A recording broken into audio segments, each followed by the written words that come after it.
Everyone అందరికీ నమస్తే. అందరూ ఎలా ఉన్నారండి? బాగున్నారా? నేనైతే చాలా బాగున్నాను. ఇప్పుడు టైం అయితే 6 o'clock అవుతుందండి. అమ్మ వాళ్ళ ఇంట్లో 6 o'clock అయితే ఖచ్చితంగా ప్రతిరోజు మార్నింగ్ అయితే కరెంట్ తీసేస్తారు. ఎందుకంటే 6 o'clockకి మాకు డ్రింకింగ్ వాటర్ వస్తుందన్నమాట, మంచినీళ్ళు. ఆ వాటర్ వచ్చినప్పుడు అందరూ మోటార్స్ ఆన్ చేసేస్తారనేసి కరెంట్ తీసేస్తారు. సో అమ్మ వాళ్ళ ఇంటికి వస్తే ఎవరైనా సరే మార్నింగ్ 6కే లేచిపోవాలి. నేనైతే నాకు కరెంటు పోగానే వెళ్ళుకొచ్చేస్తుంది, ఎందుకంటే వేడి అసలే తట్టుకోలేను కదా. సో నేను లేచి పిల్లలకైతే అలా ఇసురుతూ కూర్చుంటాను. అండ్ ఇక్కడికి వచ్చేసాను కదండి, ఇంకా నాకు పని ఏమీ ఉండదు.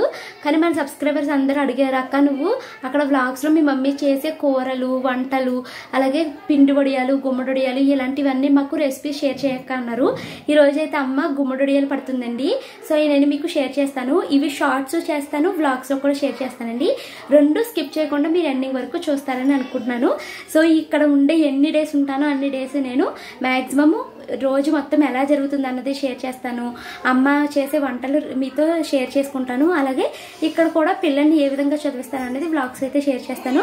వీడియోస్ అయితే మరి మీరు స్కిప్ చేయకుండా ఎండింగ్ వరకు చూడండి, ఎందుకంటే నేను చాలా కష్టపడి ఇవన్నీ షూట్ చేస్తున్నాను, ఎడిట్ చేస్తున్నాను కదా. సో మీరు కంప్లీట్గా చూస్తేనే నాకు యూజ్ ఉంటుంది. Hope you understand. ఓకేనా? అమ్మ అయితే ఇప్పుడు వడియాలు చేయడానికి రెడీ చేస్తుందండి. మీతో అవన్నీ షేర్ చేసుకుంటాను, రండి.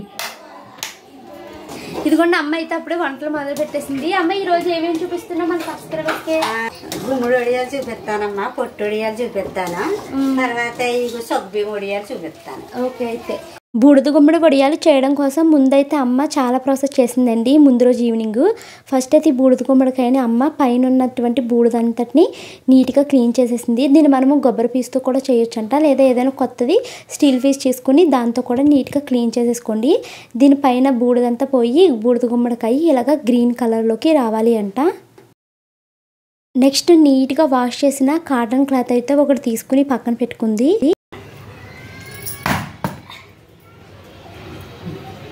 అంతేనా? పగిలేక కోసుకోవాలి, పగిలింది కాయ బలంగా కొయ్యకూడదు. బూడిద గుమ్మడికాయని చిన్న చిన్న ముక్కల కింద కట్ చేయడానికి ముందు అమ్మ అయితే దీన్ని నేలనేసి కొట్టిందండి. ఇలా ముక్కల కింద అయ్యింది. తర్వాత అయితే మనం దీన్ని ముక్కల కింద కట్ చేసుకోవచ్చు, ఈజీగా ఉంటుందని చెప్పింది. సో ఇలాగ అమ్మ అయితే కత్తిపేట వేసుకుని కట్ చేసింది. కత్తిపేట లేని వాళ్ళు చాకుతో కూడా కట్ చేసుకోవచ్చు అంట. కానీ ఎలా కట్ చేసినా మాత్రం మీరు దాన్ని పల్చటి ముక్కల కింద అయితే కట్ చేసుకోండి. ఇలా సన్నంగా కోసుకోవాలి. కోసుకుని అప్పుడు ఉప్పు వేస్తాను, ఉప్పు వేసి కొట్టుకోవాలి. ఇది గుమ్మడికాయ చూపించాను కదా తల్లి, ఆ గుమ్మడికాయకి మీకు ఎంత ఉప్పు వేయలేదండి చూపిస్తున్నాను, చూసుకోండి. అది అంత గ్లాసు ఉప్పు వేసి ఒక గుమ్మడికాయకి అంత గ్లాసు పైకి అంత ఉప్పు కొలిసేస్తే సరిపోద్ది. ఓకే, కల్లుప్పే వేసుకోవాలి. కల్లుప్పు, సాల్ట్ వేసుకోవచ్చా? సాల్ట్ అయితే తెలియదులేమ్మా, లేకపోతే కనుక సాల్ట్ గ్లాసులో సగం. ఒక గుమ్మడికాయకి మనకి ఇన్ని ముక్కలు వచ్చి నీటిని సన్నగానే తరుకోవాలమ్మా.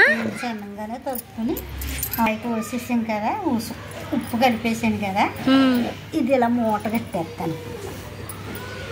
ఈ కట్ చేసుకున్న ముక్కలు ఇలాగ క్లాత్లో పెట్టుకుంటున్నాం కదా, దీన్ని 4 వైపులా చక్కగా ముడువైతే వేసేసుకోవాలంటండి.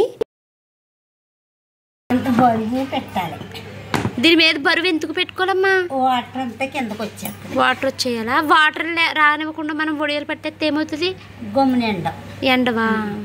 చాలా టైం పట్టాలి. ఈ వాటర్ అంతా ఉప్పు వేసి కట్టాను కదా, ఈ వాటర్ అంతా తెల్లదాకా కిందకి దిగిపోతుంది. ముక్కలు ఉప్పు వేసేసాను కదమ్మా, ఈ ఉప్పు వేయటం వల్ల ఈ వాటర్ అంతా బయటకు వచ్చేస్తాయి. ఈ వాటర్ బయటకి వచ్చేస్తే మనకి గమ్ముని ఎండిపోతాయి అన్నమాట. ముక్కలు చక్కగా తెల్లదగ్గు చిన్న చిన్న ముక్కల్లాగా గొరిసేస్తుంది వాటర్. అప్పుడు ఇంకా ఈ బరువు పెడతాం వల్ల ఇంకా బాగా వాటర్ బయటకు వచ్చేద్ది అనమాట. అప్పుడు మనకి తెల్లారేటప్పటికి ఏ పందుకొక్కులు తినేస్తాయి, కొట్టేస్తాయి అనుకుంటే ఇలా గిన్నెటి బాల్డింగ్ చేసుకోవాలి. ఓకే, ఇంకా పొద్దున్న తీసుకోవటం. ఇది ఎంత సైజు ఉందో చెప్పాను కదా, అది ఏ రీతిగా కోసుకోవాలో కూడా మీకు చూపించాను, ఎలా ఉప్పు వేసి కొట్టుకోవాలో చూపించాను. ఇప్పుడు నేను మినపప్పు మీకు ఎంత వేయాలో చూపిస్తున్నాను చూడండి. ఇంత గ్లాసు పప్పు వేసుకుని మీకు కొంచెం పప్పు ఎంత వేసుకుంటే సరిపోతుంది. ఈ గ్లాస్ అంటే ఎంత ఉంటుంది? ఒక 1/2 kg ఉంటుందా? 1/2 kgకి తక్కువ. 1/2 kgకి తక్కువ. కొన్ని బద్దలు 1/2 kg పప్పు తెచ్చుకుంటే కొంత పిండి ఉండిపోతుంది. మనము ఈ పప్పే కాకుండా సాయమైన పువ్వులు కూడా వేసుకోవచ్చు కదా. ఇప్పుడు నానబెట్టేసుకోవడం ఇది. అది అందులో అనగా కొంచెం నీళ్ళు వేసుకుని నానబెట్టేసుకోవాలి. పొద్దున రుబ్బుకోవాలి. ముందు రోజు రాత్రి పడుకునే ముందు అమ్మ అయితే ఒక 1/2 కేజీ మినపప్పుని నానబెట్టింది కదా, ఇది మార్నింగ్ అయితే చక్కగా నానిపోయింది.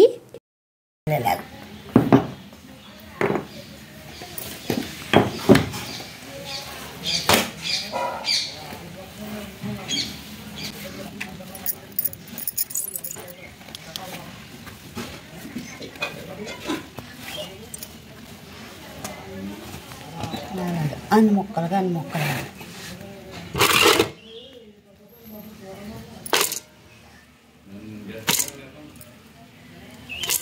గుమ్మడికాయ ముక్కల్లోని నీళ్లు మొత్తం కూడా వెళ్ళిపోయి చక్కగా పొడిపొడిలాడుతూ వచ్చిందండి.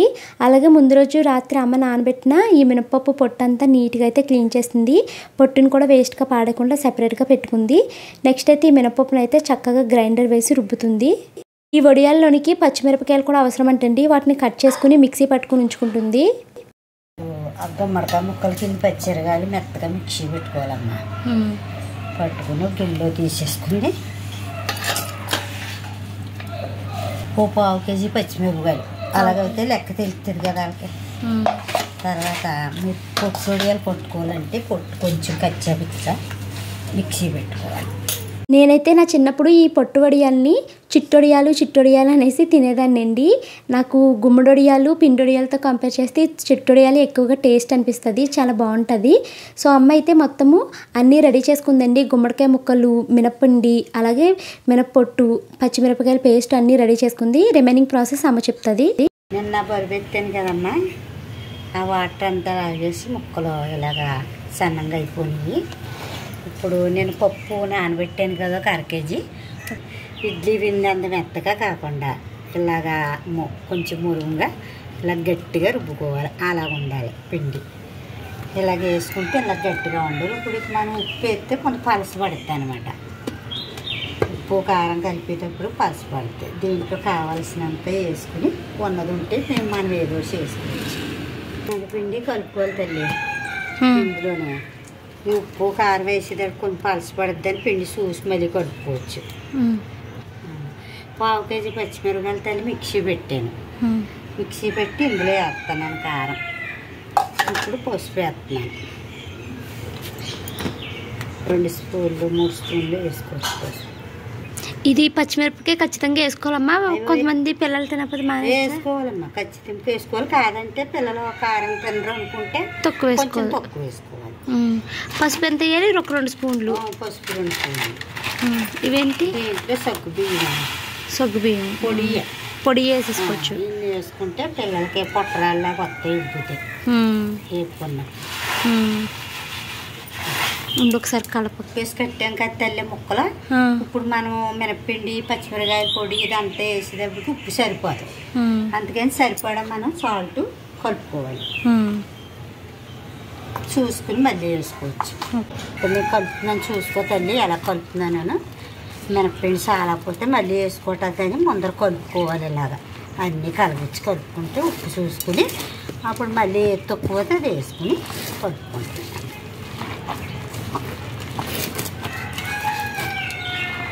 చాలా సింపుల్గా పెట్టేసుకోవచ్చండి. ఇది అలవాటు అవుతే సింపులే. నేను వేసుకుంటాను సార్.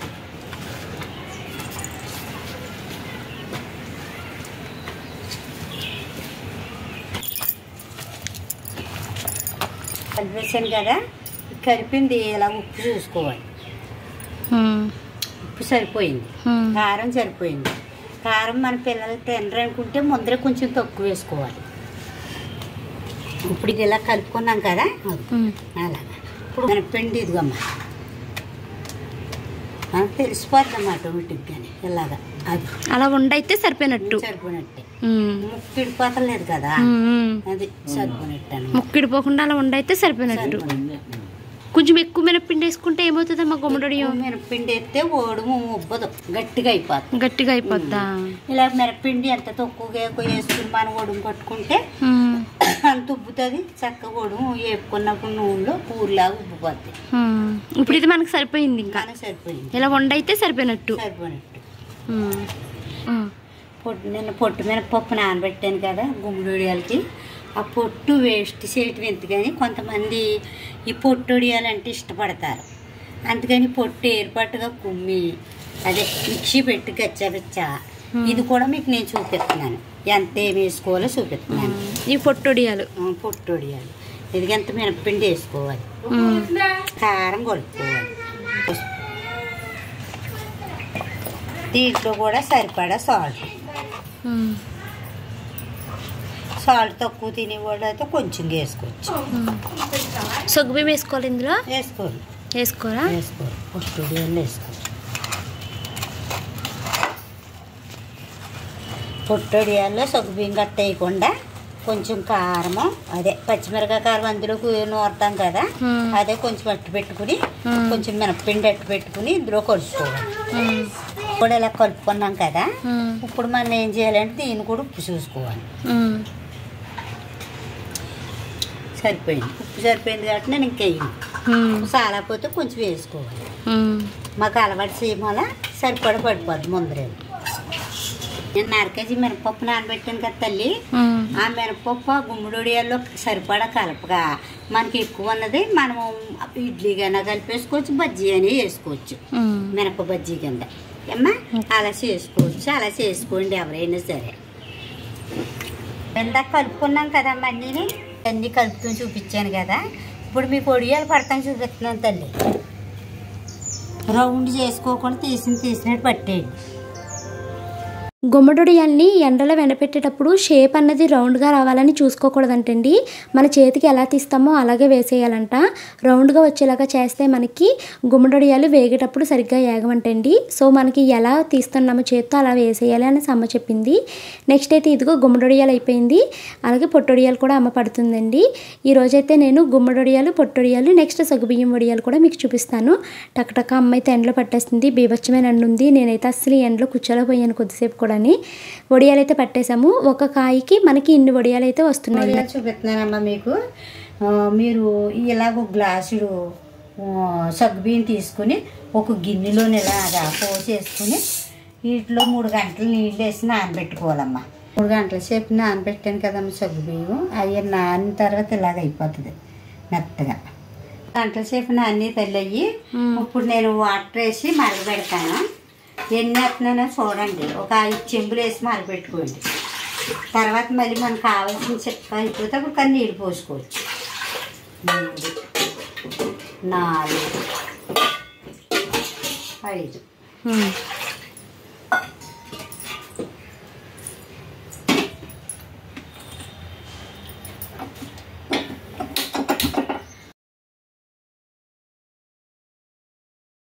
నీళ్ళు మరుగుతున్నాయి కదమ్మా, దాంట్లో ఇది ఉప్పు వేసుకోవాలి. మన సరిపడా చూసి మళ్ళీ వేస్తాం. 3 గంటలు నానబెట్టాను కదా తల్లి. ఇప్పుడు నేను ఈ మరిగి నీళ్ళలో వేస్తాను.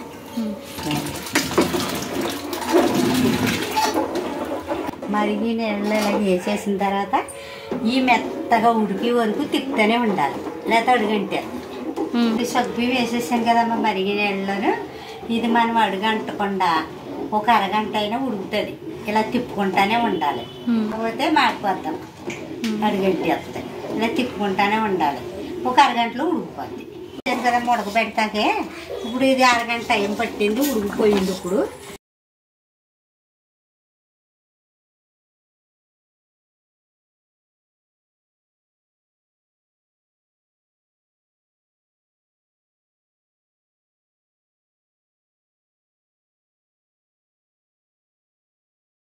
మనము ఏ వడియాలు పడుతున్నా సరే క్లాత్ అన్నది నీటిలో తడిపి పిండి అప్పుడైతే వడియాలు పట్టుకోవాలంటండి. సగ్గుబియ్యం వడియాల్లో జీలకర్ర ఆప్షనల్. నేనైతే పిల్లలు తింటారు కదా, డైజెషన్ బాగా జరుగుతుంది అనేసి జీలకర్ర కూడా వేయించాను. మనం ఇలాగ స్పూన్తో కూడా వేసుకోవచ్చండి, చిన్న చిన్న వడియాలు వస్తాయి. స్పూన్తో టైం టేకింగ్ ప్రాసెస్ కాబట్టి నేనైతే గరిటతో వేసేయమ్మ త్వరగా అయిపోతుంది అన్నాను. ఇక అమ్మ అయితే గరిటతో వేస్తుంది అనమాట. సో ఈ విధంగా అయితే అమ్మ గుమ్మడొడియాలు, పొట్టొడియాలు అలాగే సగ్గుబియ్యం వడియాలు అయితే చేసేసిందండి. ఈ ప్రాసెస్ మీకు నచ్చిందా లేదా అన్నది కింద కామెంట్ చేయండి. అలాగే మీకు అమ్మ ద్వారా ఇంకేమేమి రెసిపీలు కావాలి అన్నది కింద అయితే కామెంట్ చేయడం అస్సలు మర్చిపోవద్దు. మార్నింగ్ అమ్మ వడియాల్లోకి రుబ్బిన మినప్పిండి కొంచెం మిగిలిపోయింది కదండి, వాటితో అమ్మ అయితే గారెలు అలాగే మినప మునుకులు చేసిందనమాట. ఇదండి ఈరోజు మార్నింగ్ రొటీన్. గుమ్మడొడియాలు పట్టిన సాయంత్రమే మనము ఈ విధంగా అయితే తీసేసుకోవాలండి. గుడ్డని పైకెత్తి మనము చేతితో జాగ్రత్తగా లాగితే పట్టిన గుమ్మడొడియాలు మొత్తం వచ్చేస్తాయి. పైన ఎండిపోతాయి కానీ కింద అయితే మనకి చెమ్మగా ఉంటుంది. సో దీన్ని నెక్స్ట్ డే మార్నింగ్ మనము డాబా పైన ఎక్కడైతే మీకు ఎండ తగులుతుందో అక్కడైతే పెట్టుకోవాలి. అలా మనము 1 or 2 days పెట్టుకుంటే గుమ్మడొడియాలు రెడీ అయిపోతుంది అనమాట. పొట్టొడియాలు పట్టాం కదండి, అవి అయితే చక్కగా ఊడొచ్చేస్తాయి. దీనికి ఏం పెద్ద ఇబ్బంది పడక్కర్లేదు. నెక్స్ట్ డే మార్నింగ్ అంటే మేము నిన్న వడియాలు పట్టాం కదా, నెక్స్ట్ డే మార్నింగ్ అయితే సగ్గుబియ్యం వడియాలు అయితే తీస్తాక ట్రై చేస్తున్నాము. మనం ఇలాగ క్లాత్ పైన పిండొడియాలు కానీ సగ్గుబియ్యం వడియాలు కానీ పట్టుకున్నప్పుడు క్లాత్ పని తిరగేసి దానిపైన అయితే నీళ్లు చిమ్ముకోవాలంటండి. అలా చిమ్ముకుని అప్పుడైతే వడియాలు తీయడానికి ట్రై చేయాలి. నేను మా అమ్మ చాలా కష్టపడ్డాము. మా శాయశక్తిలో ప్రయత్నించామండి ఈ సగ్గుబియ్యం వడియాల్ని ఆ గుడ్డ నుంచి సెపరేట్ చేయడానికి. ఎంత ప్రయత్నించినా ఇవైతే రాలేదు. క్లాత్పై పెట్టిన సగ్గుబియ్యం వడియాలు రాలేదు కదండి. సో నెక్స్ట్ డే అమ్మ అయితే సేమ్ ప్రాసెస్లో సగ్గుబియ్యం వడియాలు కవర్ పైన పెట్టింది. అయితే సగ్గుబియ్యం జావ పూర్తిగా చల్లారిన తర్వాత మనం ఇలాగ కవర్ పైన వేయాలి లూక్ వామ్లో ఉన్నప్పుడు. అప్పుడైతే మనకి ప్లాస్టిక్ కూడా కరిగిపోదు అనమాట. చూసారా, కవర్ పైన పెట్టిన సగ్గుబియ్యం వడియాలు చక్కగా వచ్చాయి, ముత్యాలాగా అనిపిస్తున్నాయి కదండి. మేము ఈసారి అయితే జీలకర్ర ఏమీ వేయలేదు, ఎందుకంటే జీలకర్ర వేస్తుంటే వడియాలు బ్లాక్ అయిపోతున్నాయని వేయలేదు. సో మొత్తం అమ్మ పట్టిన సగ్గుబియ్యం వడియాలు, గుమ్మడి వడియాలు, చిట్టొడియాలు అన్నీ రెడీ అయినాయి. ఇప్పుడైతే వేపిస్తాము. అలాగే మీకు డిఫరెంట్ చూపించడం కోసం అయితే అమ్మ అయితే కొన్న గుమ్మడి వడియాలు కూడా వేపిస్తుందండి. కొన్నవి ఎలా ఉన్నాయి అలాగే మనం తయారు చేసుకున్నవి ఎలా ఉన్నాయి అన్నది వేరియేషన్ అయితే అమ్మ మీకు చూపిస్తుంది. So it's time to eat వడియాలు. నాకైతే గుమ్మడి వడియాలు ఇష్టము, పొట్టొడియాలు ఇష్టమండి. పిండొడియాలు ఏంటో అంతగా తినబుద్ధి కాదు. అలాగే మజ్జిగలో మిరపకాయలు చాలా ఇష్టము. ఈ పిండొడియాల ప్రాసెస్ని, మజ్జిగలో మిరపకాయల ప్రాసెస్ని మరొక వీడియోలో మీతో షేర్ చేసుకుంటాను. ఇప్పటికే వీడియో బాగా లెందీ అయిపోయింది కదా. సో ఇంకా అమ్మ అయితే ఫస్ట్ గుమ్మడొడియాలు పొట్టొడియాలు వేయించేసిందండి. ఇప్పుడు సగ్గుబియ్యం వడియాలు వేపింది, తర్వాత అయితే పిండొడియాలు వేయించింది. పిండొడియాల ప్రాసెస్ మళ్ళీ వీడియోలో చెప్తాను నేను. సో చక్కగా అయితే అయిపోయినాయి. ఇప్పుడు ఇవన్నీ వేసుకుని అమ్మ అయితే పప్పు మ్యాంగో వండిందండి. వేసుకుని అయితే చక్కగా లంచ్ అయితే కానిచ్చేసాము. అమ్మాయి పట్టిన వడియాలరా, ఇవేమో కొన్న వడియాలు. ఇవి బెడ్డ ముక్కలాగా అసలు బద్దలు కుట్టినా చిరుగుతులేదు, గట్టి రాళ్ళలా ఉన్నాయి. మన వడియాలు చూడండి ఎంత గుల్లగా ఉన్నాయో. మీకు ఎప్పుడైనా గుమ్మడికాయ దొరికితే కనుక పట్టుకుంటాకే ట్రై చేయండి. మీ పిల్లలు పట్టుకుని పెట్టండి, అవి బాగుంటాయిరా. ఇంకా చాలా బాగుంటాయి, మనకి ఇంట్లో తాజాగా చేసుకుంటాం కాబట్టి. దాంట్లో వచ్చిన పొట్టు చెప్పాను కదా, మొన్న పొట్టు వడియాలు పడుతున్నానని. ఆ పొట్టు వడియాలు ఇప్పుడు మా పిల్లలకి పెట్టడానికి చూడండి. తిని అమ్మకి నువ్వు చెప్తావా? బాగుంది, చాలా బాగున్నాయి. శృతి కంటే ఇవి బాగుందా చిన్ను? బాగున్నాయి. సగ్గుబియ్యం వడియాలు పట్టాను రా, గుడ్డ మీద పట్టాను, అవి అసలు ఊరు రాలేదు. మరి కవర్ మీద చల్లారిన తర్వాత పాలిథిన్ కవర్ మీద వేసి అప్పుడు చక్కగా వచ్చినాయి చెక్కల్లాగా. నీ అన్నీ కూడా సూపర్గా వచ్చినాయి తల్లి. మీరు కూడా ఇలా పట్టుకోమని అంటున్నాను. అనుకున్నదొకటి అయినది ఒకటి, సగ్గుబియ్యం వడియాలు గోవింద. మా అమ్మ ఎంత బాగానో వచ్చేస్తాయి అనుకుందండి. ఈ సగ్గుబియ్యం వడియాలు ఎంత తీయడానికి ట్రై చేసినా రావట్లేదండి. ఇది ఇంకా పాడేయడమే.